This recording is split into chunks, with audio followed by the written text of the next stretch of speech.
Tiga jenderal di Papua diganti, TNI sebut bukan akibat serangan KKB.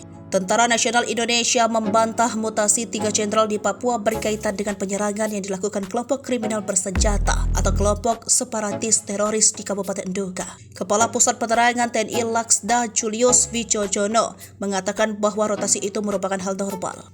Diketahui 5 prajurit Komando Cadangan Strategis Angkatan Darat gugur ditembak Tentara Pembebasan Nasional Organisasi Papua Merdeka di Distrik Bogi, Nduga, Papua Pegunungan, Sabtu 15 April 2023. Penyerangan itu terjadi saat 36 prajurit dari Satuan Satgas Batalion Infanteri Raider 321 Geluh Taruna melakukan operasi pencarian pilot pesawat Susi Air Philips Mark Martins.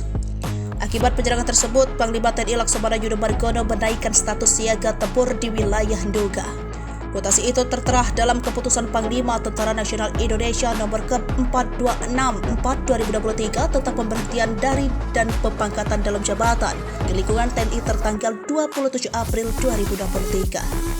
Posisi Komandan Korem 172 Prajawira Yakti Kodam Cendrawasih berganti dari Brigjen Juwinta Omboh Sembiring ke Kolonel Infanteri Dedi Hardono yang sebelumnya menjabat Bamen dan Mabesa.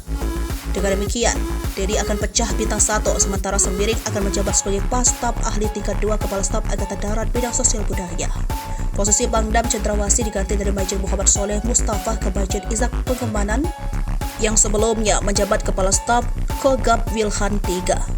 Soleh Mustafa akan menjabat posisi baru sebagai Pastaf Ahli tingkat 3 Kasat bidang Sosbud Kumham dan Narkoba.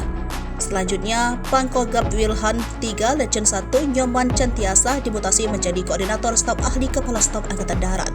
Posisi Pangkogab Wilhan III akan diisi Majen Agus Suhardi yang sebelumnya menjabat Asisten Operasi Panglima TNI. Dengan demikian, pangkat Agus akan naik menjadi bintang 3.